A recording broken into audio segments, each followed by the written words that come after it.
মোৰ ছাত্ৰ-ছাত্ৰীসকল মই পণ্ডিতা শৰ্মাই তোমালোকক মোৰ এই ক্লাছলৈ স্বাগতম জনাইছোঁ। মই ক্লাছ 9ৰ বিজ্ঞানখন পঢ়াই আছিলোঁ। তাৰ বিজ্ঞানৰ যিটো 9 নম্বৰ চেপ্টাৰ সেইটো হৈছে বল আৰু গতি বিষয়ক সূত্ৰসমূহ। গতিকে সেই চেপ্টাৰটোৰ মই ইতিমধ্যে এটা ক্লাছ কৰিলোঁ। গতিকে তোমালোকে মোৰ মানে সেই ভিডিঅ'সমূহ চাবলৈ হ'লে মানে আগৰো মই যেনেকৈ এইটো কয় কেমেষ্ট্ৰি ক্লাছ কৰিছোঁ এইফালে আৰু ফিজিক্সৰ আগৰ গতি চেপ্টাৰটোৰ ক্লাছ কৰা হ'ল, সেইবোৰ ভিডিঅ' মই দি থোৱা আছে। গতিকে সেই ভিডিঅ'সমূহ তোমালোকে চাবলৈ হ'লে মোৰ চেনেলটোলৈ যাবা, গৈ প্লে'লিষ্টত ক্লিক কৰি দিবা, তেতিয়া একাধিক্ৰমে গোটেই ভিডিঅ'খিনি পাবা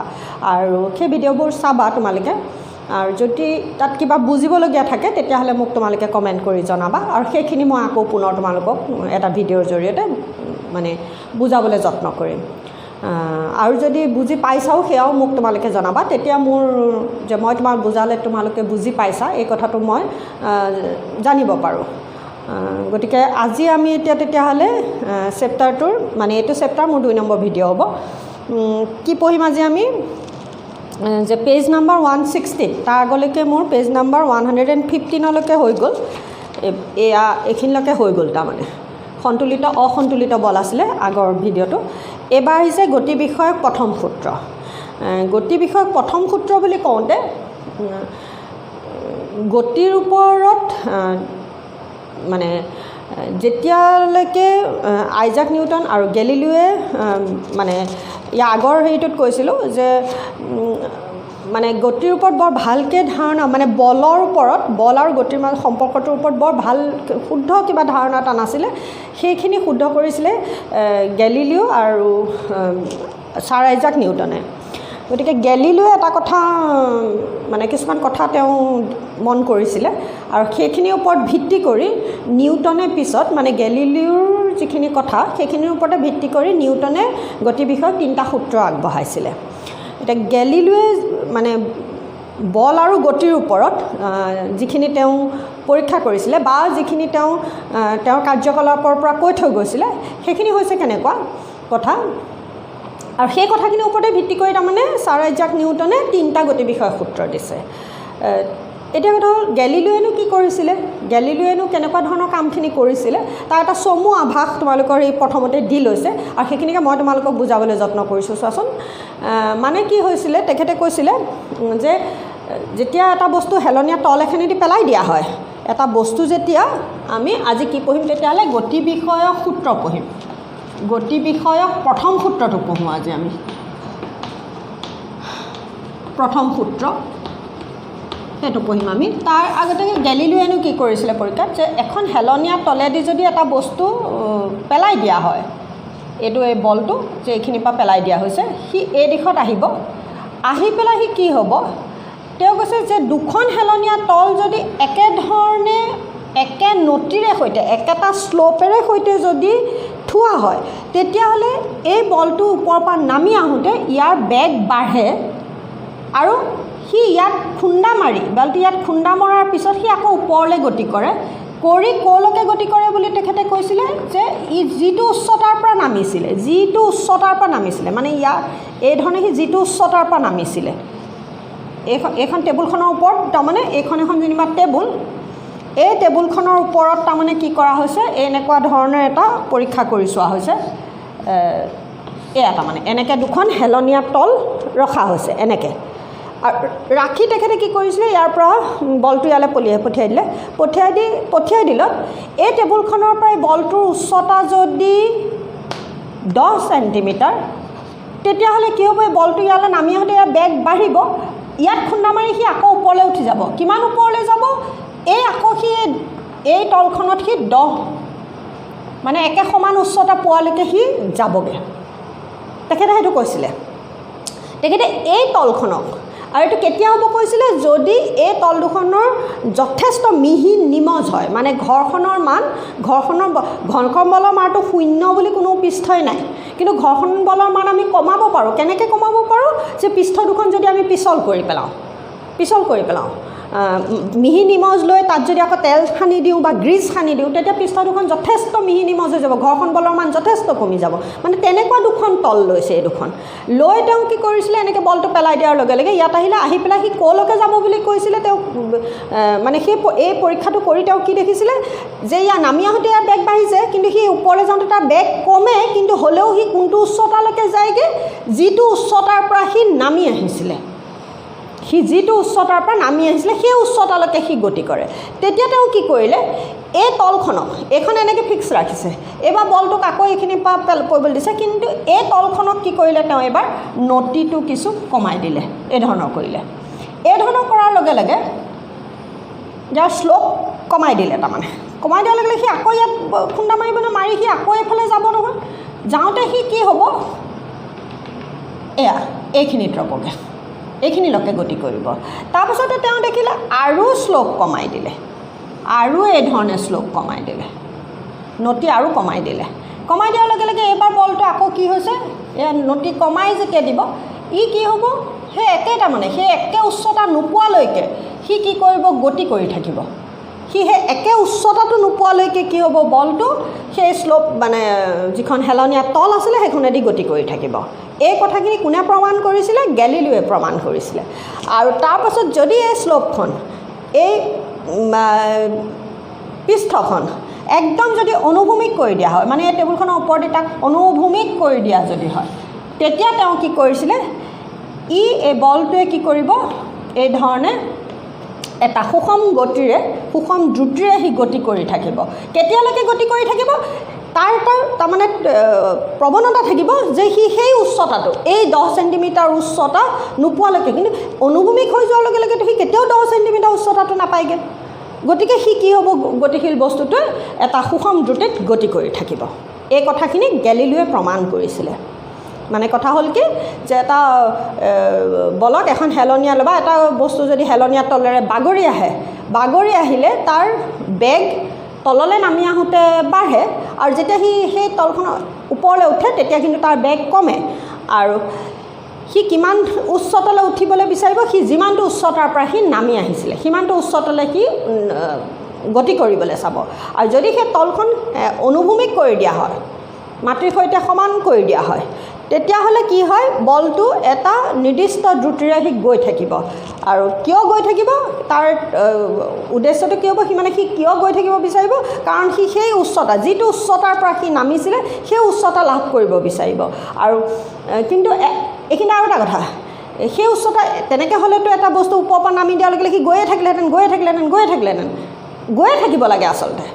কাৰণ যেতিয়ালৈকে সি 10 চেণ্টিমিটাৰ উচ্চতাটো নাপায়গৈ তেতিয়ালৈকে সি গৈ থাকিব তাৰমানে। কিন্তু কথা হ'ল গৈয়েতো নাথাকে, আমি তেনেকুৱা দেখিছোঁ, ওপৰৰ পৰা নামি আহিলে গৈ অলপ দূৰ গৈ বলটো বা মাৰ্বলটো গৈ ৰৈ দিয়েগৈ। কিয় ৰৈ দিয়ে, কাৰণ এই পৃষ্ঠখন কি হয়, একেবাৰে ঘৰ্ষণ শূন্য নহয়। যিমানেই মিহি নিমজ পৃষ্ঠ নহওক, একেবাৰে ঘৰ্ষণ শূন্য নহয়, যাৰ বাবে সি কি হয়, এটা সময়ত গৈ ঘৰ্ষণ বলৰ বাবে ৰৈ দিয়েগৈ। কিন্তু যদি ঘৰ্ষণ বলৰ মান একদম শূন্য হয়, তেতিয়াহ'লে বস্তুটোৱে কি কৰিব, অনুভূমিক দিশত এটা সৰল ৰেখাৰে এটা নিৰ্দিষ্ট দ্ৰুতিৰে সি কি হ'ব, গৈয়ে থাকিব।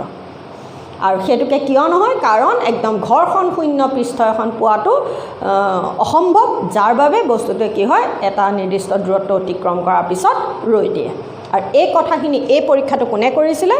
গেলিলিওৱে কৰিছিলে। গতিকে এই যিখিনি পৰীক্ষা গেলিলিওৱে কৰিলে, এই যিখিনি কথা কৈছিলে, তাৰমানে ই এতিয়া ওপৰৰ পৰা যেতিয়া নামি আহিব, ই কেলৈ নামি আহিছে, ইয়াত নিশ্চয় কিবা এটা বলৰ প্ৰয়োগ হৈছে, যাৰ বাবে সি নামি আহিলে। তাৰমানে আকৌ সি ওপৰলৈ কিয় গৈছে, কিবা এটা বলৰ কথা আহিছে। মানে এই কথাবিলাক আল্টিমেটলি বল আৰু তাৰমানে যিটো গতি, যিটো সম্পৰ্ক, এইখিনিৰ ওপৰত গেলিলিওৱে অধ্যয়ন কৰিছিলে। আৰু সেই অধ্যয়নখিনিৰ ওপৰত ভিত্তি কৰি আকৌ এই বলটো গৈ পেলাই কেলৈ ৰৈ দিলে, সিটো গৈয়ে থাকিব লাগিছিলে, কেলৈ ৰৈ দিলে এটা সময়ত গৈ, কথাটো হ'ল কি, ঘৰ্ষণ বলৰ কাৰণে। গতিকে সেয়া ঘৰ্ষণ বল দি দিয়াৰ লগে লগে গতিশীল বস্তুটোক বাধা প্ৰদান কৰাৰ কাৰণে সি ৰৈ দিলে। তাৰমানে এটা গতিশীল বস্তুক স্থিতিশীল অৱস্থালৈ আনিবলৈ কিহৰ প্ৰয়োজন হ'ল, বল এটাৰ প্ৰয়োজন হ'ল। সি গতিত থাকিবলৈও তাৰ এটা বলৰ প্ৰয়োজন হৈছে। গতিকে এই কথাবিলাকৰ যিখিনি গেলিলিওৱে ক'লে বা গেলিলিও যিখিনি পৰীক্ষা নিৰীক্ষা কৰি চালে তাৰ ওপৰত ভিত্তি কৰি কি কৰিলে নিউটনে ছাৰ আইজাক নিউটনে 3টা গতি বিষয়ক সূত্ৰ দিলে তাৰে 3টা সূত্ৰ বুলি কওঁতে প্ৰথম সূত্ৰটো হৈছে কি জড়তাৰ সূত্ৰ 2 নম্বৰটো হৈছে ভৰবেগৰ সূত্ৰ 3 নম্বৰটো হৈছে কি ক্ৰিয়া আৰু প্ৰতিক্ৰিয়াৰ সূত্ৰ গতিকে এই 3টা সূত্ৰৰ আজি আমি প্ৰথম সূত্ৰটো পঢ়িবলৈ চাওঁ মই 3টা সূত্ৰ কি ক'লোঁ এটা হ'ল জড়তাৰ সূত্ৰ কওঁতে মই কৈছোঁ তোমালোকক বুজিবলৈ মনত ৰাখিবৰ কাৰণে 2 নম্বৰটো হৈছে ভৰবেগৰ সূত্ৰ মানে এই প্ৰথম সূত্ৰটো জড়তাৰ ওপৰত তেখেতে কিবা কিবি ক'ব 2 নম্বৰটোত ভৰবেগৰ ওপৰত কিবা কিবি ক'ব ভৰবেগ মানে ভৰ আৰু বেগৰ পূৰণফল তাৰমানে আৰু যেতিয়া বুজাম ভালকৈ বুজাই দিম তাৰপিছত 3 নম্বৰটো হৈছে কি ক্ৰিয়া আৰু প্ৰতিক্ৰিয়া ক্ৰিয়া মানে এটা কাম কৰিলে তাৰ বিপৰীতমুখী প্ৰতিক্ৰিয়া থাকে এইখিনি আমি পিছত যেতিয়া এটা এটাকৈ সূত্ৰ পঢ়ি যাম তেতিয়া আমি গম পাম গতিকে আজি আমাৰ প্ৰথম সূত্ৰটো হৈছে কি তেতিয়াহ'লে জড়তাৰ সূত্ৰ প্ৰথম সূত্ৰৰ গতি বিষয়ক প্ৰথম সূত্ৰটো কি বুলি কৈছোঁ মই জড়তাৰ সূত্ৰ এতিয়া জড়তা কি জড়তা হৈছে কি যে এটা গতিশীল বস্তুৱে গৈয়ে থাকিব বিচাৰে যেতিয়ালৈকে কোনো বাহ্যিক বল প্ৰয়োগ কৰা নহয় আকৌ এটা স্থিতিশীল বস্তুৱে ৰৈয়ে থাকিব বিচাৰে যেতিয়ালৈকে তাৰ ওপৰত কোনো বাহ্যিক বল প্ৰয়োগ কৰা নহয় তাৰমানে কোনো বাহ্যিক বলৰ যদি বাহ্যিক বল প্ৰয়োগ নহয় এটা স্থিতিশীল বস্তু স্থিতিশীল অৱস্থাত থাকে আৰু গতিশীল বস্তু এটাই সেই একে নিৰ্দিষ্ট তাৰ বেগেৰে সি গৈয়ে থাকিব বিচাৰে এই মানে যিটো ধৰ্ম সেই ধৰ্মটোক কি বুলি কোৱা হয় জড়তা বুলি কোৱা হয় মানে এটা পদাৰ্থ এটা গতিশীল পদাৰ্থ যদি গৈয়ে থাকিব ৰৈ থাকিলে ৰৈয়ে থাকিব কেতিয়ালৈকে যেতিয়ালৈকে তাৰ ওপৰত কোনো বাহ্যিক বল প্ৰয়োগ নহয় গতিকে এয়া হৈছে কি পদাৰ্থৰ এই ধৰ্মটোক কি বুলি কোৱা হয় জড়তা বুলি কোৱা হয় আৰু সেই জড়তা কিহৰ ওপৰত নিৰ্ভৰ কৰে পদাৰ্থটোৰ ভৰৰ ওপৰত নিৰ্ভৰ কৰে ভৰ যিমানেই বেছি হ'ব জড়তাৰ মান সিমানেই বেছি হ'ব ভৰ যিমানেই কম হ'ব জড়তাৰ মান সিমানেই কম হ'ব গতিকে ভৰ আৰু জড়তাৰ মাজৰ সম্পৰ্ক কি বুলি 1 নম্বৰ প্ৰশ্ন এটা আহে একদম আহি থকা প্ৰশ্ন কথাটো হ'ল কি যে ভৰ জড়তা কাক বোলে প্ৰথমতে লিখি ল'ম তাৰপিছতে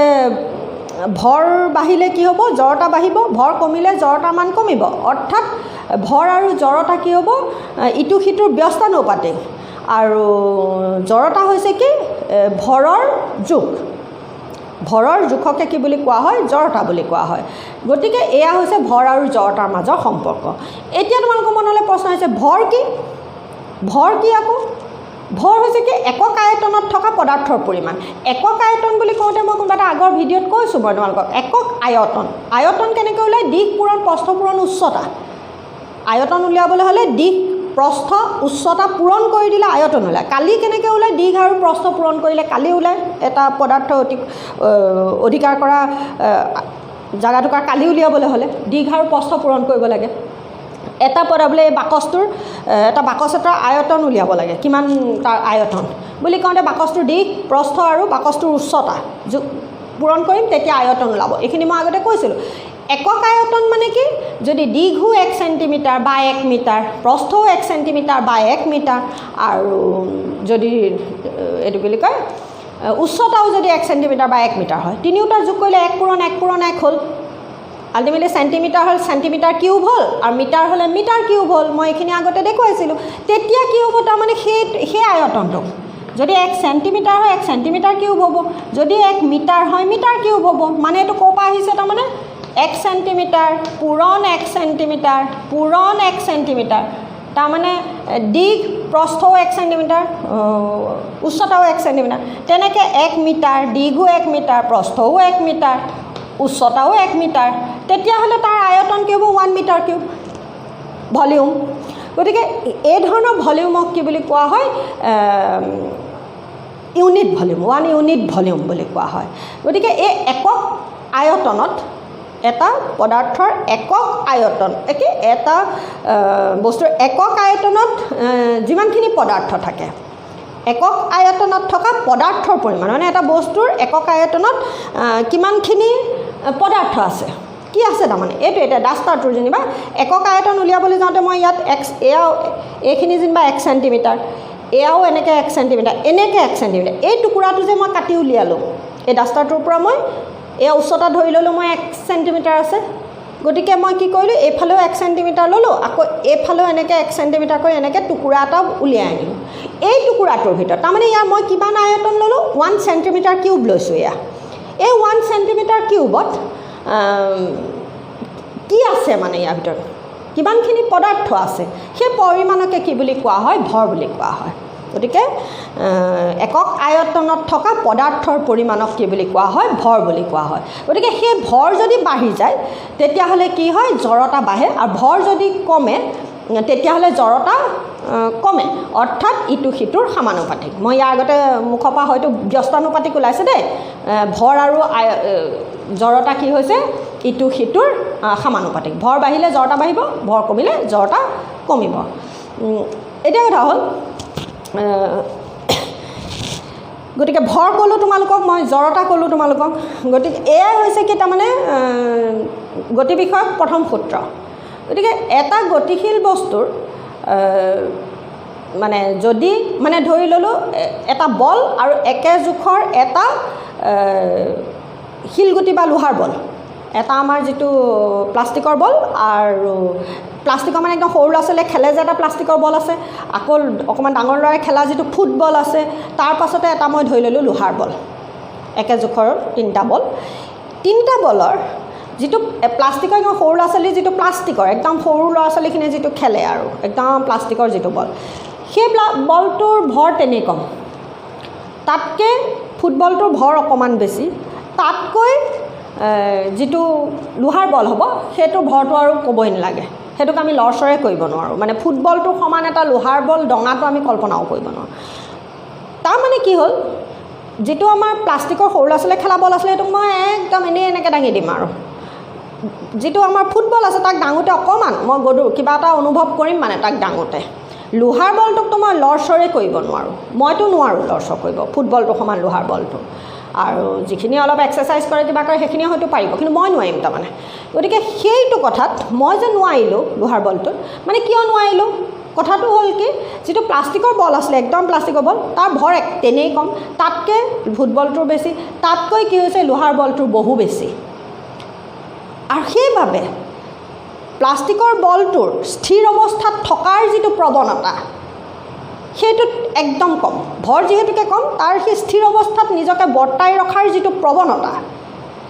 সেইটো একেবাৰে কম। কিন্তু লোহাৰ বলটোৰ কি হৈছে, ভৰ যিহেতুকে যথেষ্ট বেছি, যাৰ বাবে লোহাৰ বলটোৰ সি নিজৰ স্থানত স্থিৰ অৱস্থাত থকাৰ যিটো প্ৰৱণতা, মানে স্থিতিশীল বস্তু এটাই স্থিতিশীল অৱস্থাত থাকিব বিচাৰে, গতিশীল বস্তু এটা গতিশীল অৱস্থাত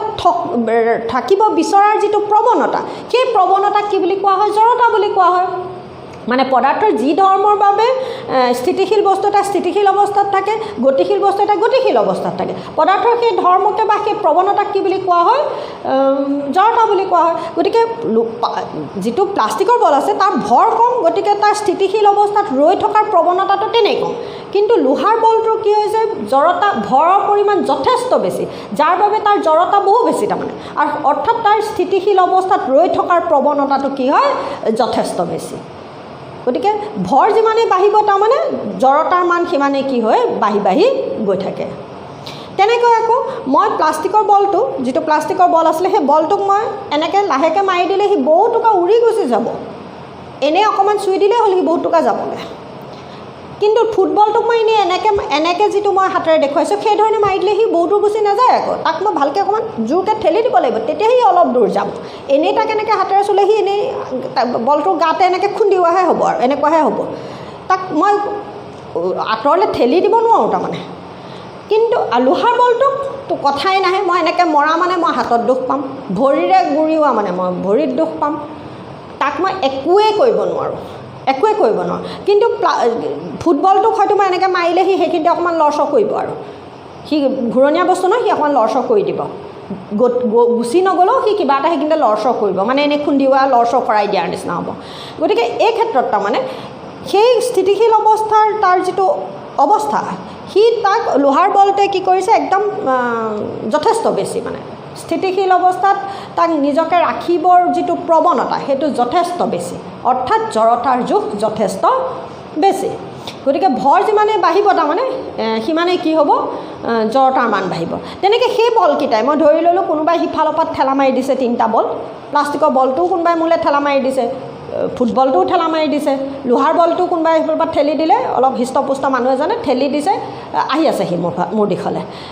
এতিয়া সিহঁতক ৰখাব লাগে মই ৰখাবলৈ হ'লেও তাৰমানে গতিশীল অৱস্থাত আছে তিনিওটা গতিশীল অৱস্থাত থকা বস্তুটোক ৰখাবলৈ হ'লে মানে সি স্থিতিশীল অৱস্থালৈ আহিবলৈ হ'লে বল প্ৰয়োগ হ'ব লাগিব বল প্ৰয়োগ নকৰাকৈ তাৰমানে সি স্থিতিশীল অৱস্থালৈ এতিয়া নাহে বুলি ধৰি ল'লোঁ মানে তাক মই যদি নৰখাওঁ সি কিন্তু আৰু গুচি গৈ থাকিব গতিকে ইমান দূৰ গুচি যাবলৈ দিব নোৱাৰে সেইখিনি নলা এটা আছে নলাত পৰি যাবগৈ গতিকে তাক মই ৰখাব লাগে এতিয়া ৰখাবলৈ হ'লে তাৰমানে মই প্লাষ্টিকৰ বলটোক ৰখাবলৈ একো কৰিব নালাগে জাষ্ট এনেকৈ হাতখন পাতি দিলেই হ'ব হাতখন এনেকৈ পাতি দিলে সি ৰৈ যাব একো কৰিব নালাগে মানে অকণমান এনেকৈ ধৰি দিলে সি ৰৈ দিব এই যিটো ফুটবল আছিলে তাকো মই অকণমান এনেকৈ কৰিলে কিন্তু হ'লেও মই গম পাম সি আহি মোৰ হাতত খুন্দা এটা মাৰিব ঝটকা মৰা নিচিনা লাগিব মানে মই অলপ বেছি শক্তি প্ৰয়োগ কৰিব লাগিব মানে মোৰ বল কৈছিলোঁ মই শক্তি কৈছিলোঁ বলো কৈছিলোঁ ইয়াৰ আগৰ ক্লাছত গতিকে সেয়া মোৰ শক্তিৰ কিছু বেছি অংশ প্ৰয়োগ কৰিব লাগিব আৰু লোহাৰ বলটো আহোঁতে মই চিন্তা কৰিব লাগিব ইয়াক মই এতিয়া কেনেকৈ ৰখাম তাক ৰখাবলৈ যাওঁতে হয়তো মই অকলে নোৱাৰিম তাৰমানে নহ'লে সি আকৌ গৈ মোৰ পিছফালেই নলা এটা আছে কিন্তু এয়াই নলা বুলি ধৰা সি এইকণ গুচি গ'লেও নলাটোত পৰিব আকৌ নলাটোৰ পৰা তাক বুটলি আনিব লাগিব সেই লেতেৰা নলাটোৰ পৰা গতিকে মই তাক ৰখাবলগীয়া হৈছে তিনিওটা বলক আৰু তেতিয়া মই কি কৰিম মইতো নোৱাৰোঁ বুলি অথনি কৈছিলোঁ যে মই তাক লৰচৰে কৰিব নোৱাৰোঁ গতিকে মই তাকতো ৰখাবও পাৰিম বুলি মই ভবা নাই গতিকে এই ক্ষেত্ৰত মই আকৌ কাৰোবাৰ সহায় ল'ব লাগিব কাৰোবাক চিঞৰিব লাগিব এই বলটো এতিয়া নলাত পৰিব ধৰাহি তাৰমানে কি হ'ল মোৰ লগতে আকৌ আৰু দুটা আহি তাক ৰখাবলৈ বল প্ৰয়োগ কৰিবলগীয়া হৈছে কাৰণ তাৰ কি হৈছে জড়তাৰ মান বেছি ভৰৰ মান বেছি যাৰ বাবে তাৰ জড়তাৰ মান বেছি কি জড়তাত আছে এই মুহূৰ্তত বলকেইটা গতি জড়তাত আছে গতিকে জড়তাও আকৌ কেই প্ৰকাৰৰ কৈছোঁ তাৰমানে এতিয়া স্থিতি জড়তা আৰু গতি জড়তা স্থিতি জড়তা মানে এই যে বলকেইটা ৰখাই থৈছিলোঁ ৰখাই থওঁতে মই তাহাঁতক যে গতি প্ৰদান কৰিবলৈ চেষ্টা কৰিছিলোঁ সেই ৰৈ থকা অৱস্থাটো হৈছে স্থিতি জড়তা সেই যে আহি আছিলে তাক মই ৰখাবলৈ চেষ্টা কৰিছোঁ সেয়া হৈছে গতি মানে এটা গতিশীল অৱস্থাত থকা পদাৰ্থৰ দেহত নিহিত হৈ থকা যি ভৰৰ পৰিমাণ সেই ভৰেই হৈছে কি তাৰ গতি জড়তাৰ জোখ আকৌ এটা স্থিতিশীল অৱস্থাত থকা পদাৰ্থৰ ক্ষেত্ৰত যি পৰিমাণৰ ভৰ থাকে সেই ভৰৰ জোখটোৱে হৈছে তাৰ স্থিতি জড়তাৰ জোখ মানে এটা ৰৈ থকা বস্তুৱে ৰৈ কিয় থাকে স্থিতি জড়তাৰ বাবে ৰৈ থাকে আৰু এটা গতিশীল অৱস্থাত থকা বস্তুৱে গতি অৱস্থাত কিয় থাকে তাৰ গতি জড়তাৰ বাবে থাকে গতিকে জড়তা কি তেতিয়াহ'লে পদাৰ্থৰ যি ধৰ্মৰ বাবে এটা স্থিতিশীল বস্তুৱে স্থিতিশীল অৱস্থাত থাকিব বিচাৰে আৰু গতিশীল বস্তু এটাই গতিশীল অৱস্থাত থাকিব বিচাৰে সেই পদাৰ্থৰ সেই ধৰ্মকে জড়তা বুলি কোৱা হয় এই জড়তা দুই প্ৰকাৰৰ স্থিতি জড়তা আৰু গতি জড়তা জড়তা ভৰৰ ওপৰত নিৰ্ভৰ কৰে ভৰ যিমানেই বাঢ়ে জড়তাৰ মান সিমানেই বাঢ়ে আৰু ভৰ যিমানেই কমে জড়তাৰ মান সিমানেই কমে অৰ্থাৎ ভৰ আৰু জড়তা ইটো সিটোৰ সমানুপাতিক গতিকে এইখিনিয়ে হ'ল জড়তাৰ ওপৰত কথা আৰু এই সূত্ৰটো কোনে আগবঢ়াইছিলে ক'লোঁ ছাৰ আইজাক নিউটনে আগবঢ়াইছিলে ই হ'ল গতি বিষয়ক প্ৰথম সূত্ৰ গতিকে গতি বিষয়ক প্ৰথম সূত্ৰটো লিখা বুলি কওঁতে এই জড়তাৰ এই সূত্ৰটো লিখি থৈ আহিলে হ'ল যে এটা গতিশীল বস্তুৱে গতিশীল অৱস্থাত থাকিব বিচাৰে আৰু ৰৈ থকা বস্তু এটা সদায় কি কৰিব বিচাৰে ৰৈ থাকিব বিচাৰে সেইটো হ'ল সূত্ৰটো জড়তা কাক বোলে বুলি ক'লে আকৌ লিখি ল'ব লাগিব আৰু পদাৰ্থৰ এই ধৰ্মকে কি বুলি কোৱা হয় জড়তা বুলি কোৱা হয় মানে গতি বিষয়ক প্ৰথম সূত্ৰটো কি এটা গতিশীল বস্তুৱে বাহ্যিক বল প্ৰয়োগ নকৰা পৰ্যন্ত সি গৈ থাকিব বিচাৰে আৰু এটা স্থিতিশীল বস্তুৱে স্থিতিশীল বস্তুৰ ওপৰত বাহ্যিক বল প্ৰয়োগ নকৰালৈকে সি স্থিতিশীল অৱস্থাত থাকিব বিচাৰে পদাৰ্থৰ এই ধৰ্মক কি বুলি কোৱা হয় জড়তা বুলি কোৱা হয় আৰু সেইবাবে এই সূত্ৰটোক কি বুলি কোৱা হয় গতি বিষয়ক প্ৰথম সূত্ৰ অৰ্থাৎ জড়তাৰ সূত্ৰ বুলি কোৱা হয় গতিকে সূত্ৰ লিখোঁতে জড়তা বোলে পদাৰ্থৰ যি ধৰ্মৰ বাবে এই ধৰণে নহ'ব তাৰমানে সেইটো জড়তা কাক বোলে বুলি কওঁতে সেয়া গতি বিষয়ক প্ৰথম সূত্ৰটো লিখা বুলি কওঁতে কি যে কোনো বাহ্যিক বল প্ৰয়োগ নকৰা পৰ্যন্ত এটা স্থিতিশীল অৱস্থাত থকা বস্তুৱে স্থিতিশীল অৱস্থাত থাকিব বিচাৰে, এটা গতিশীল অৱস্থাত থকা বস্তুৱে গতিশীল অৱস্থাত থাকিব বিচাৰে। পদাৰ্থৰ এই ধৰ্মক জড়তা বোলে, আৰু এয়ে হৈছে পদাৰ্থৰ গতি বিষয়ক প্ৰথম সূত্ৰ, আৰু ইয়াক জড়তাৰ সূত্ৰ বুলিও জনা যায়। জড়তা দুই ধৰণৰ হ'ব পাৰে, স্থিতি জড়তা আৰু গতি জড়তা। জড়তা ভৰৰ ওপৰত নিৰ্ভৰ কৰে, ভৰ বাঢ়িলে জড়তা বাঢ়ে, ভৰ কমিলে জড়তা কমে, ইটো সিটোৰ সমানুপাতিক। হৈ গ'ল জড়তাৰ প্ৰথম গতি বিষয়ক প্ৰথম সূত্ৰ বুলি কোৱাৰ লগে লগে হৈ গ'ল। আৰু এতিয়া এইখিনি বুজি পাইছা বুলি ভাবিছোঁ। তাতে তোমাৰ মানে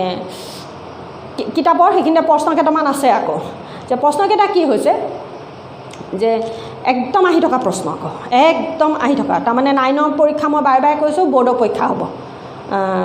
সি বৰ্ডৰ পৰীক্ষা বুলি কোৱাৰ লগে ডিষ্ট্ৰিক্ট বৰ্ড যিয়ে নহওক, তাৰমানে হাফ ইয়াৰলি এনুৱেল বা ইউনিট টেষ্ট যিয়ে নহওক, এইবিলাকত মুঠতে একদম আহি থকা প্ৰশ্ন। সেইকেইটা হৈছে কি, যে এখন বাছত বহি আছা, বাছখনত মানে এখন বাছত মই যাবলৈ বহিবলৈ ছিট নাপালোঁ, মই থিয় হৈ আছোঁ। থিয় হৈ থাকোঁতে কি হ'ল, বাছখন হঠাৎ ড্ৰাইভাৰে ষ্টাৰ্ট দি দিলে। ষ্টাৰ্ট দি দিয়াৰ লগে লগে মই ধৰিয়ে আছিলোঁ, কিন্তু ওপৰত ধৰি থাকোঁতেও কিন্তু কি হ'ব, মই পিছফালে হালি যাম। কিয় বুলি আহে, এখন ৰৈ থকা বাছত তুমি থিয় হৈ আছা, বাছখন ষ্টাৰ্ট দিয়া ড্ৰাইভাৰে গতি আৰম্ভ কৰি দিয়াৰ লগে লগে তুমি পিছফালে হালি যোৱা কিয়, বা আৰোহীজন পিছফালে হালি যায় কিয়। তাৰপাছতে হ'ব পাৰে যে এখন চলন্ত বাছত, গৈ থকা এখন বাছত বা এখন গাড়ীত বা য'তেই নহওক, এখন বাছত বাছখনে যদি ব্ৰেক মাৰি দিয়ে, তেতিয়া আৰোহীজন সন্মুখলৈ হালি পৰে কিয়। যাৰ কাৰণে আমি বহোঁতে, বাছত বহোঁতে সাৱধান, নহ'লে একদম আগৰ ছিটত গৈ দাঁত মুখ ভাগি যাব পাৰে আকৌ। গতিকে সেইটো তোমালোকে যেতিয়া ক'ৰবাত ভ্ৰমণ কৰিছা, তেতিয়া নিশ্চয় সেই কথাটো তোমালোকৰ থিয় হৈ যোৱাটো নাপালেও, বহি যাওঁতে ব্ৰেক মাৰি দিওঁতে যে আগলৈ হালি পৰে, সেই কথাটো অনুভৱটো নিশ্চয় কম বেছি পৰিমাণে সৰহখিনি ল'ৰা ছোৱালী হৈছে। সেইটো কিয় বুলি আহিব, মানে এটা থিয় হৈ আছিলোঁ, ৰৈ থাকোঁতে আৰম্ভ কৰোঁতে পিছফালে হালে, গৈ থকা বাছখনক ব্ৰেক মাৰি দিলে আগফালে হালে। দুইটা দেখিছা না, এটা পিছফালে হালিছোঁ, এটা আগফালে হালিছোঁ। তাৰপাছত আকৌ ৰাস্তাত গৈ আছোঁ, চিধা গৈ আছোঁ, মই সোঁহাতে টাৰ্ণিং ল'লোঁ। সোঁহাতে যেতিয়া দিশ সলাই দিলে গাড়ীখনে, আৰোহীজনৰ গাটো, যি মানে বাছত বহি আছিলে বা সৰু গাড়ীখনত বহি আছে, তেওঁ এইফালে মানে সোঁফালে যদি টাৰ্ণিং লয়, তেওঁ অকণ বাওঁফালে গাটো অকণ বেকা হৈ যায়। সেইটো অনুভৱ নিশ্চয় তোমালোকৰ হৈছে। গতিকে এইবোৰ কিয় হয়, তাৰে যিটোৱে দিয়ক পাৰিব লাগিব। কথাটো হৈছে কি, মানে তেনেকুৱা এই 3টা কিতাপত কথা আছে, তাৰ লগত মিলাই আৰু বিভিন্ন বেলেগ বেলেগ হ'ব পাৰে, বেলেগ বেলেগ হ'ব পাৰে। তেনেকৈ কাৰ্যকলাপ কেইটামান আছে, মই তোমাৰ কিতাপত থকা কিতাপ কৈ দিছোঁ, তাৰ বাহিৰে বেলেগ দিলেও কিন্তু লিখিব পাৰিব লাগিব। এটা দিছে যে, বাৰু সেই কাৰ্যকলাপকেইটালৈ পিছত কৈ আছোঁ, প্ৰথমতে এইকেইটাই শুনি লোৱা। যে সি মানে বাছখনত মই থিয় হৈ আছোঁ, থিয় হৈ থকাৰ সময়ত লিখিম কি দেই, একদম 2 নম্বৰ আহে আকৌ এইবোৰ, যে থিয় হৈ থকাৰ সময়ত কি হয়, যে সি যে মানে মানুহজন, আৰোহীজনৰ ভৰিকেইটা কি হয়, এই বাছখনৰ লগত কি হয়, কি অৱস্থাত থাকে, স্থিতিশীল অৱস্থাত থাকে। বাছখন ৰৈ আছে নহয়, অৰ্থাৎ বাছখন স্থিতিশীল জড়তাত আছে, স্থিতি জড়তাত আছে। আৰু তাৰ লগত মানুহজনো কি হয়, মানুহজনৰ ভৰিকেইটাও বাছখনৰ লগত স্থিতি জড়তাত থাকে, কাৰণ মানুহজনো ৰৈহে আছে। যেতিয়াই বাছখনক ড্ৰাইভাৰে চলাবলৈ আৰম্ভ কৰে, তেতিয়াই কি হয়, বাছখনে গতি লাভ কৰে। গতি লাভ কৰাৰ লগে লগে মানুহজনৰ ভৰি অংশও যিহেতুকে, মানে ভৰি পতাখন যিহেতুকে বাছখনৰ সংস্পৰ্শত থাকে, গতিকে সেই ভৰি পতাকেইটা, মানে সেই অংশটো, মানুহজনৰ তলৰ অংশই বাছখনৰ লগত গতি লাভ কৰে, মানে গতি জড়তালৈ পৰিৱৰ্তন হয়। কিন্তু ওপৰ অংশই কি হয়,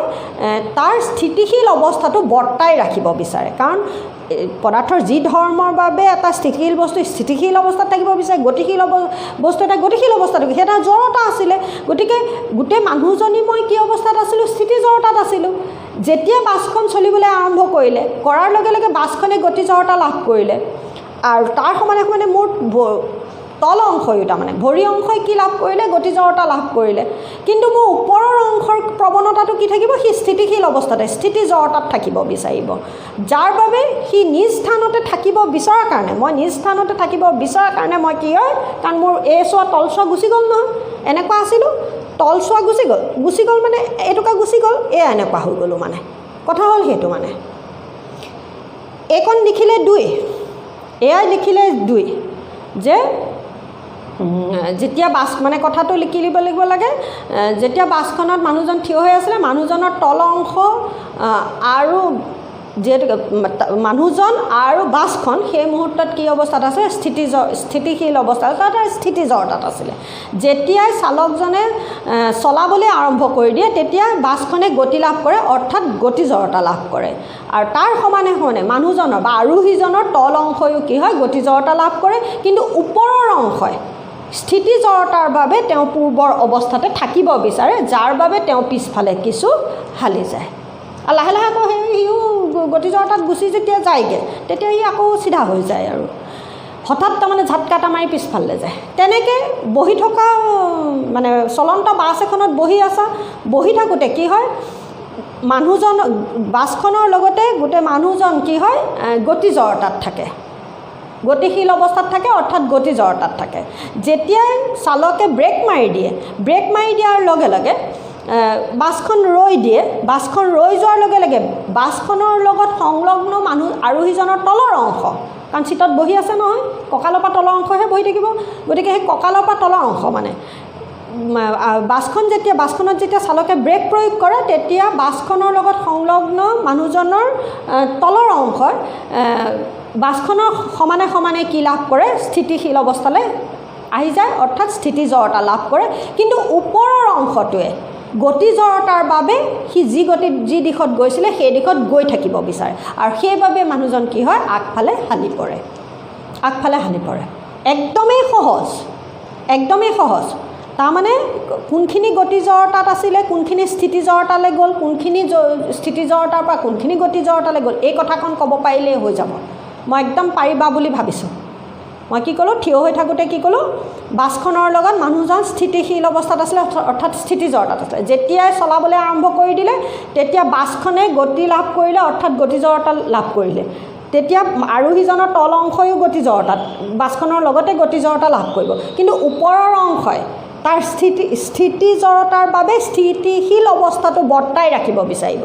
ওপৰৰ অংশটোৱে স্থিতি জড়তাৰ বাবে তাৰ স্থিতিশীল অৱস্থাটো বৰ্তাই ৰাখিব বিচাৰিব যাৰ বাবে মানুহজন পিছফাললৈ হালি যাব বহি থকা চলন্ত বাছ এখনত বহি থকা মানুহজনে বাছখনৰ লগতে সি গতি জড়তাত থাকে যেতিয়া বাছখনত চালকে ব্ৰেক প্ৰয়োগ কৰে বাছখন ৰৈ দিয়াৰ লগে লগে বাছখনে স্থিতি জড়তা লাভ কৰে তাৰ সমানে সমানে মানুহজনৰ তল অংশয়ো কি হয় বাছখনৰ লগতে স্থিতি জড়তা লাভ কৰে কিন্তু আৰোহীজনৰ ওপৰ অংশই গতি জড়তাৰ বাবে যিটো দিশত গৈ আছিলে সেই দিশত গৈয়ে থাকিব বিচাৰে আৰু সেইবাবে তেওঁ কি হয় আগফালে হালি পৰে তেনেকৈ এই যে ৰাস্তা বেকা কৰোঁতে কি তেওঁ চিধা হৈ গৈ আছিলে গতি জড়তাত আছিলে দিশটো সলাওঁতে যেতিয়া টাৰ্ণিং লয় অকণমান হ'লেও তাৰ বেগটো কমাই লয় আকৌ ব্ৰেকডাল মাৰি লৈ এইটো কৰে গতিকে তেওঁ কি কৰিব মানে গাড়ীখনেতো এইটো হৈ গ'ল গাড়ীখন গতিকে তল অংশটোৱে গাড়ীখনৰ লগতে একেটা দিশতে গৈ থাকিব বিচাৰে কিন্তু ওপৰৰ অংশতে কি হয় যি এক সৰল ৰেখাত গৈ আছিলে যি সৰলৰৈখিক গতিত গৈ আছিলে সেই সৰলৰৈখিক গতিতে কি হয় গতি জড়তাৰ বাবে গৈ থাকিব বিচাৰে আৰু সেইবাবে কি হয় মানুহজন যিটো দিশত টাৰ্ণিং লয় তাৰ বিপৰীত দিশত হালি যায় গতিকে সোঁফালে যদি এনেকৈ টাৰ্ণিং লয় তেওঁ বাওঁফালে হালিব বাওঁফালে যদি টাৰ্ণিং লয় মানুহজনৰ শৰীৰটো কিছু সোঁফালে বেকা হৈ যাব কথা হ'ল সেইখিনি বুজি পাইছা বুলি ভাবিছোঁ মানে পাৰিবা বুলিও ভাবিছোঁ নোৱাৰা কথা নাই অকণমান মন দি চাবা অকল গতি জড়তা স্থিতি জড়তা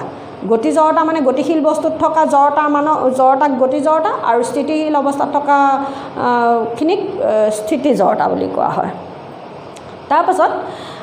আকৌ কেইটামান কাৰ্যকলাপ এইখিনিতে দিয়া আছে তোমালোকে কিতাপখন অকণমান পঢ়িবা মই বাৰে বাৰে কিতাপখন পঢ়ি নাথাকোঁ য'ত পঢ়িব লাগে সেয়াই পঢ়িম এইটো কাৰ্যকলাপত দিছে কেৰমৰ গুটিখিনি কি কৰিছে দৌল বনাই লৈছে কেৰমৰ গুটিখিনি এটাৰ ওপৰত এটা এনেকৈ দৌল বনাই লৈছে। দৌল বনাই লৈ পেলাই ষ্ট্ৰাইকাৰটোৱে মাৰি দিছে। তলৰ গুটিটোক মাৰি দিলে তোমালোকে যি কেৰম খেলা সি গম পাবা, যেতিয়া একদম দৌল বনাই ইটোৰ ওপৰত সিটো পাৰিলে, তাৰপিছত একদম ষ্ট্ৰাইকাৰটোৱে খুব জোৰকৈ মাৰি দিলে তলৰ গুটিটো গুচি যায়গৈ, ওপৰৰ দৌলটো কিন্তু থেপেককৈ আকৌ তলতে সেই জেগাতে ৰৈ দিয়ে। দৌলটো গোটেইটো ভাঙি নাযায়, আকৌ কেতিয়াবা ভাগি যায় যদি সেই জোৰটো ভালকৈ নপৰে। জোৰটো ভাল অকণমানকৈ মাৰি দিলে সি লাহে লাহে হালি ঠিপকৈ পৰি যায়, কিন্তু খুব জোৰকৈ মাৰি দিয়াৰ লগে লগে তলৰ গুটিটো ওলাই গুচি যাব। যি কেৰম খেলে সি গম পায় এইটো কথা। আৰু যিসকলে এতিয়ালৈকে খেলা নাই কৰি চাবা কথাটো। কেৰমত গোটেই গুটিখিনি ক'লা আৰু বগা গুটিখিনি থাকে ন, গুটিখিনি জাপি পেলাই দৌল এটা বনাই দিবা। বনাই ষ্ট্ৰাইকাৰটোৰে একদম তলৰ গুটিটোত মাৰি দিবা। তলৰ গুটিটোত মাৰি দিয়াৰ লগে লগে একদম তলৰ গুটি খুব জোৰকৈ মাৰিব লাগিব। কিন্তু দৌলটো যদি বেছি ওখ হয়তো আৰু বেছিয়ে জোৰকৈ মাৰিব লাগিব, কাৰণ ভৰ বহাৰ লগে লগে জৰতামান বাঢ়ে কৈছিলোঁ নহয়। গতিকে খুব জোৰকৈ মাৰি দিয়াৰ লগে লগে তলৰ গুটিটো ওলাই গুচি যাব। কিন্তু দৌলটো যদি 9টা গুটিৰে মই দৌল বনাইছিলোঁ, এটা গুটি ওলাই গুচি গ'ল, সেই 8টা গুটি কিন্তু আকৌ একদম দৌলটোৰ নিচিনাকৈ কেৰম বৰ্ডখনত ৰৈ যাব। সেইটো কেলৈ হ'ল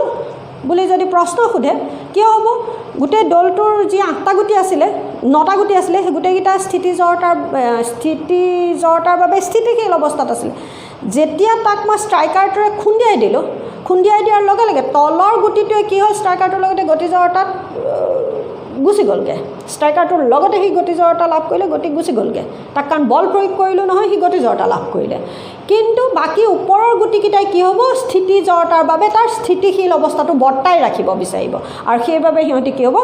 সেই জেগাতে আকৌ ৰৈ দিব। একদম সহজ এটা উত্তৰ,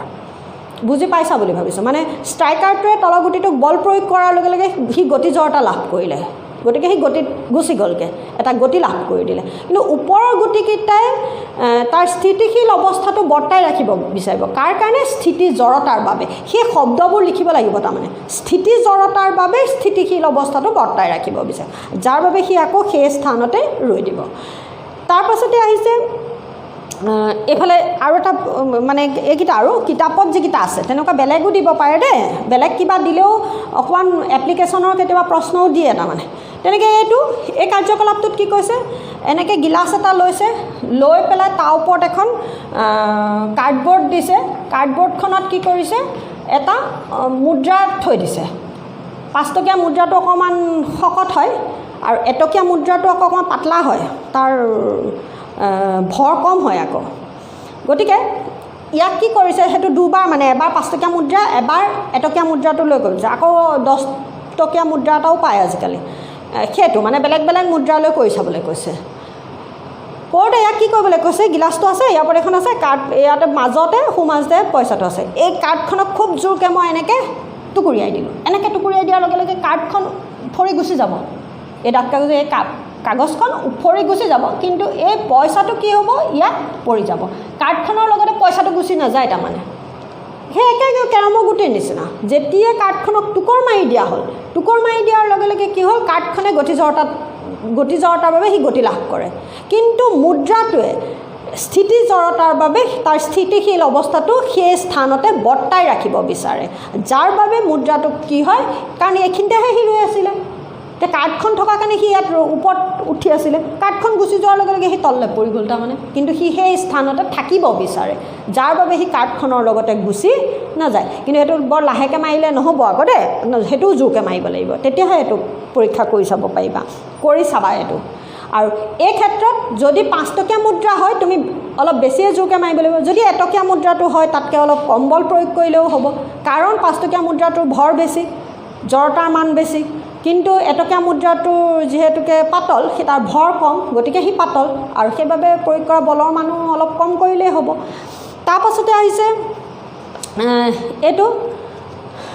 এইখিনিতে ট্ৰেখনত পানীপূৰ্ণ পাত্ৰ এটা লোৱা, ট্ৰেখন হাতেৰে ধৰি জোৰেৰে ঘূৰাবলৈ আৰম্ভ কৰা।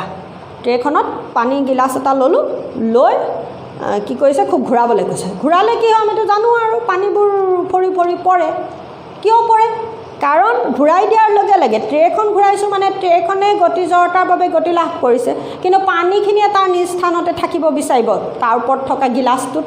সি নিজ স্থানতে থাকিব বিচাৰিব স্থিতি জড়তাৰ বাবে। তাৰ ওপৰৰ অংশত মানে গতিকে পানীখিনি তাৰ ভিতৰত থকা পানীখিনি স্থিতি জড়তাৰ বাবে স্থিতিশীল অৱস্থাত থাকিব বিচাৰে আৰু সেইবাবে সি যেতিয়া সেইটোকা পৰা সেয়া স্থান সেয়া উফৰি উফৰি তাৰমানে সেই স্থানতে থাকিব বিচাৰে মানে কথা হ'ল সেইটো মানে তাৰপিছত তোমালোকৰ এইকেইটাটো কিতাপৰ তিনিটা হ'ল এটা গাড়ীত বাছত থিয় হৈ আছোঁ বাছত চলন্ত বাছত বহি আছোঁ গৈ থাকোঁতে টাৰ্ণিং লওঁতে কি হ'ব তাৰপাছত আহিলে কেৰমৰ গুটিকেইটাত কি হ'ব এই মুদ্ৰাটো এনেকৈ থ'লে কি হ'ব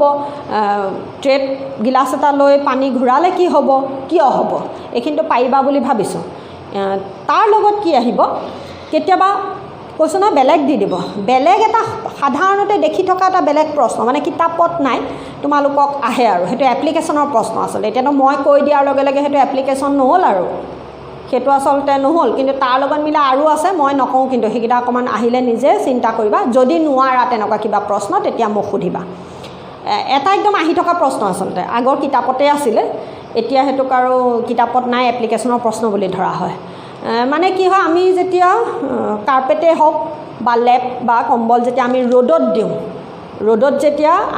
মেলি দিওঁ মেলি দি পেলাই কি কৰোঁ তাক যেতিয়া আমি তাক মেলি দিওঁ মেলি দিলে কি কৰোঁ কৰি লৈ দি পেলাই তাক খুব মাৰি এডাল লৈ কোবাই দিয়া হয় ধাম ধামকৈ কোবাই দিয়া হয় কেলৈ কোবোৱা হয় দেখিছা নিশ্চয় তোমালোকে কাৰ্পেট চাৰ্পেট ৰ'দালে খুব তাক কোবোৱা হয় কোবালে কি হয় কাৰণটো কি কথাটো হ'ল কি ধূলি আছে যদি চাফা কৰোঁ কিয় কোবোৱা হয় মানে আৰু ধূলি আছে যদি চাফা কৰা হয় আৰু কিন্তু তেনেকৈতো বিজ্ঞানত লিখিলে নহ'ব আৰু যে কোবাই দিয়াৰ কাৰণটো কি হ'ল ধূলি আছে যদি চাফা এতিয়া ধূলিবোৰ কি হয় ধূলিবোৰনো কেনেকৈ তাৰপৰা চাফা হয় ধূলিবোৰনো সেইখন কোবাই দিলেনো ধূলি কেনেকৈ চাফা হয় আমি জানো ধূলেহে চাফা হয় কিন্তু কোবাই দিলেনো কেনেকৈ ধূলি চাফা হয় সেইটো এটা প্ৰশ্ন তেতিয়াহ'লে গতিকে কোবাই কিয় কোবোৱা হয় বুলি ক'লে আৰু ধূলি চাফা কৰিবলৈ বুলি ক'লে নহ'ব তাৰমানে ধূলিখিনি কেনেকৈ চাফা হৈ যায় সেই কথাটো লিখিব লাগিব কথা হ'ল কি যেতিয়া আমি ইয়াত কোবাই দিওঁ কোবাই দিয়াৰ লগে লগে এই কম্বলখন বা এই কাৰ্পেটখন ইয়াত কি হয় কাৰ্পেটখনৰ লগতে যিখিনি ধূলি আছিলে ইয়াত ধূলি বালি আছিলে সেই ধূলি বালিখিনি কাৰ্পেটখনৰ লগত স্থিতি জড়তাৰ বাবে স্থিতিশীল অৱস্থাত থাকে কিন্তু যেতিয়া তাক কোবাই দিয়া হয় তেতিয়া কম্বলখনেই হওক বা লেপখনেই হওক বা কাৰ্পেটখনেই হওক সিহঁতি এই মাৰিডালে বল প্ৰয়োগ কৰাৰ বাবে সি কি লাভ কৰে গতি জড়তাৰ বাবে গতি লাভ কৰে ফলত বুলি নহয় কিন্তু কম্বলখনত থকা বা কাৰ্পেটখনত থকা ধূলিকণাবিলাকে তাৰ স্থিতি জড়তাৰ বাবে সি সেই স্থিতিশীল অৱস্থাটো বৰ্তাই ৰাখিব বিচাৰে আৰু সেইবাবে সি কি হয় এইখন যেতিয়া কম্বলখন এনেকৈ আছিলে অকণমান যেতিয়া মই কোবাই দিয়াৰ লগে লগে পিছলৈ গ'লগৈ ইয়াত থকা ধূলিকণাকেইটা কি হয় সৰি পৰে মানে সি সেই স্থানতে ৰৈ থাকিব যিহেতুকে বিচাৰে গতিকে সৰি পৰে কথাটো হ'ল সেইটো একদম আহি থকা এটা প্ৰশ্ন কিন্তু সেইটো এপ্লিকেশ্যনৰ প্ৰশ্ন মুঠৰ ওপৰত কোবাই দিয়াৰ লগে লগে কম্বলখনে গতি জড়তাৰ বাবে গতি লাভ কৰে কিন্তু ধূলিকণাবিলাকে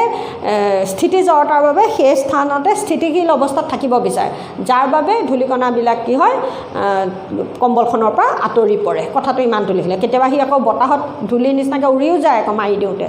গতিকে মই এতিয়া দেখুৱাওঁতে সি তললৈ থলক হৈ পৰাতকৈ নেদেখোঁ আকৌ আমি মাৰি দিয়াৰ লগে লগে সি উৰিও যায় কিন্তু সি আচলতে কি হয় মাৰি দিয়াৰ লগে লগে সি ইয়াত পৰিব বিচাৰে কিন্তু বতাহৰ কোবত সি কি হয় অকণমান আমি তাক উৰা দেখোঁ সেইবোৰ লিখিব নালাগে আৰু কিন্তু কথাটো হ'ল ধূলিকণাবিলাকে স্থিতি জড়তাৰ বাবে স্থিতিশীল অৱস্থাত থাকিব বিচাৰে আৰু সেইবাবে কি হয় কম্বলখনৰ পৰা ধূলিকণাবিলাক আঁতৰি পৰে আৰু কম্বলখন চাফা হৈ পৰে গতিকে ইমানকণ লিখিলে একদম গোটা দুইটা মানে এইবোৰ ইয়াৰে কোনোবা এটা নহয় কোনোবা এটা আহিবই প্ৰথম আহিব এইটোকাত মই যিখন পঢ়িলোঁ কিতাপখন তোমালোকে কিন্তু পঢ়িবা দেই আজি মই তোমালোকক পঢ়িলোঁ তাৰমানে একদম 118 নম্বৰ পেজলৈকে এয়া জড়তা আৰু ভৰৰ সম্পৰ্ক ভৰ বাঢ়িলে জড়তা বাঢ়ে এইবোৰ যে কৈছিলোঁ এয়া মানে আজি মই 118 নম্বৰ পেজ শেষ কৰিলোঁ তোমালোকক 118 নম্বৰ ক'ৰ পৰা 116ৰ পৰা একদম পঢ়ি চাবা নিজে তাত যদি কিবা নুবুজা মোক সুধিবা এইখিনিত যিখিনি মই এই যে গেলিলিওৰ যিটো পৰীক্ষা কৈছিলোঁ সেইটো ক'ব বুজাই দিলোঁ তাৰ পাছতে আহিলে গতি বিষয়ক প্ৰথম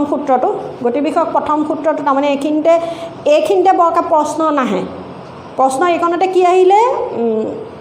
গতি আৰু বলৰ ওপৰত এই প্ৰথম পৰীক্ষা কোনে আৰম্ভ কৰিছিলে গেলিলিঅ'ই আৰম্ভ কৰিছিলে আৰু তাৰ ওপৰত সূত্ৰ কোনে আগবঢ়াইছিলে নিউটনে আগবঢ়াইছিলে তেনেকুৱা প্ৰশ্ন এটা আহিব পাৰে কিন্তু এইকণতে বহুত প্ৰশ্ন নাহে এইটো আহিব পাৰে এইকণতে এইটো কিন্তু অহা তেনেকৈ দেখা হ'লেও কিন্তু এইটো ব্যাখ্যা দিব পাৰিব লাগিব কিয়নো সি একেটা উচ্চতালৈ উঠে আৰু তললৈ নামোতে কি হয় বেগ বাঢ়ে ওপৰলৈ উঠোতে বেগ কমে এইটো এটা প্ৰশ্ন তাৰপাছতে আহিলে এইখিনিত প্ৰথম সূত্ৰটো যে কোনো বাহ্যিক বল প্ৰয়োগ নকৰা পৰ্যন্ত বস্তু এটা স্থিতিশীল হ'ব অথবা সৰল ৰেখাইদি সুষম গতিৰে গতিশীল হৈ থাকিব বিচাৰে এয়াই হৈছে কি গতিৰ প্ৰথম সূত্ৰ আৰু ই হৈছে জড়তাৰ সূত্ৰ কাৰণ জড়তা হৈছে কি পদাৰ্থৰ যি ধৰ্মৰ বাবে ই এটা গতিশীল বস্তুৱে গতিশীল অৱস্থাত থাকিব বিচাৰে স্থিতিশীল অৱস্থাৰ বস্তু এটা স্থিতিশীল অৱস্থাটো বৰ্তাই ৰাখিব বিচাৰে সেই ধৰ্মক জড়তা বুলি কোৱা হয় গতিকে 2 নম্বৰ প্ৰশ্ন হ'ল জড়তা বুলিলে কি বুজা ই 2 প্ৰকাৰৰ স্থিতি জড়তা আৰু গতি জড়তা তাৰ পাছতে আহিলে জড়তা আৰু ভৰৰ মাজৰ সম্পৰ্কটো কি গতিকে লিখিম ভৰ বাঢ়িলে জড়তা বাঢ়ে ভৰ কমিলে জড়তা কমে ইটো সিটোৰ সমানুপাতিক তাৰ পাছতে আৰু এইখিনিত নাই তাৰ পাছতে আহিছে ব্ৰেক প্ৰয়োগ কৰিলে আমি কেলে আগলৈ হালি যাওঁ ৰৈ থকা গাড়ী এখন ষ্টাৰ্ট দিলে আমি কিয় পিছলৈ হালি যাওঁ গৈ থকা বা হেৰি এখন সোঁফালে বেকা কৰিলে আৰোহীজন বেকা বাওঁফালে বেকা হৈ যায় কিয় বা বাওঁফালে ঘূৰিলে সোঁফালে বেকা হৈ যায় কিয় তাৰ পাছতে আহিলে কেৰমৰ গুটিকেইটাক দোল বনাই যদি তলত জোৰকৈ মাৰি দিয়া হয় গুটিকেইটা আকৌ একে স্থানতে ৰৈ দিয়ে কিয় এনেকৈ গিলাচ এটাত পইচা এই ধৰণে কাৰ্ড এখনৰ ওপৰত পইচা দি পেলাই খুন্দিয়াই দিলে পইচাটো গিলাচত পৰি যায় কিয় ট্ৰে এখনত পানী গিলাচ এটা লৈ খুবকৈ ঘূৰাই দিলে গিলাচটোৰ পৰা পানীখিনি উফৰি উফৰি পৰে কিয় এয়াই হ'ল এইটো চেপ্টাৰত প্ৰশ্ন আৰু বেলেগ প্ৰশ্ন হয় কিন্তু তোমালোকে পঢ়িবা গোটেই হেৰিখিনি পঢ়িবা এই বাকচটোৰ ভিতৰত এইখিনিও আছে গেলিলিওৰ বিষয়ে আছে অকণমান এইখিনি পঢ়ি ল'বা নিজে এইখিনি পঢ়ি মুখস্থ কৰিলেই হ'ল তেওঁ জন্ম কেতিয়া তেওঁ কি কৰিছিলে এই ধৰণৰ কথাখিনি আছে অকণমান পঢ়ি ল'লে মই ভাবিছোঁ এইখিনি পাৰিবা আৰু নোৱাৰিলে মোক সুধিবা মই কিতাপখন পঢ়ি সময় নষ্ট কৰা নাই আৰু তোমালোকক কিতাপখনত কি আছে বুজাই দিছোঁ তোমালোকক কোনখিনি বুজাইছোঁ কি বুজাইছোঁ দেখুৱাই দিছোঁ প্ৰশ্ন কি হ'ব পাৰেও উলিয়াই দিছোঁ কৰিবলৈ যত্ন কৰিবা আৰু পঢ়িবা নিজে কিন্তু আৰু তেতিয়াহে সেয়া তোমালোকৰ অধ্যয়ন হ'ব ষ্টাডি হ'ব মই যদি পঢ়িও দিলোঁ তোমালোকেতো কিতাপখন নপঢ়িবা মই পঢ়ি থৈ দিলোঁ তোমালোকেতো নপঢ়াকৈ থৈ দিবা গতিকে তোমালোকে পঢ়া যে এই বাইদেউ পঢ়োৱা কথাখিনি ইয়াত ওলাইছে নে নাই বাইদেউ যে ক'লে কথাখিনি ইয়াত আমি কোনখিনিত পাম বিচাৰি উলিয়াওঁ সেয়াই হৈছে তোমালোকৰ ষ্টাডি আৰু সেইবাবে মই পঢ়া নাই কিন্তু মই যোনখিনিত পঢ়িব লাগে ভাবিম সেইখিনি পঢ়িম কিন্তু মানে পঢ়ি তোমালোকক দেখুৱাই দিম উলিয়াই দিম আৰু